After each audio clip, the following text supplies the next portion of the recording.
দেখুন বন্ধুরা, আমি পুঁই শাকের ঘন্ট রান্না করছি।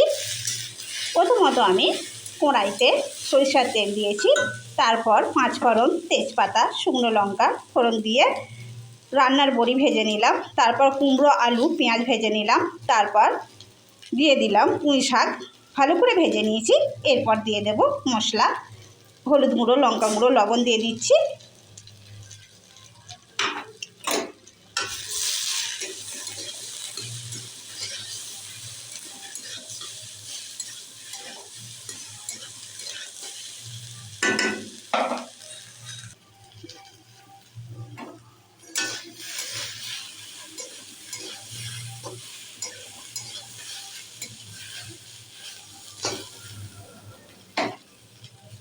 ভালো করে ভেজে নিলাম। এরপর দিয়ে দেবো পরিমাণ মতো গরম জল দিয়ে দিলাম। সব কিছু কিন্তু পরিমাণ মতো দিতে হবে, তবে রান্না ভালো হবে। এরপর আমি ঢাকনা দিয়ে দেব।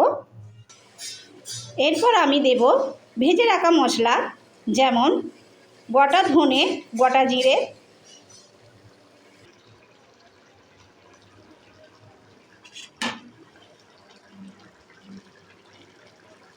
ভাজা মশলা দিলাম,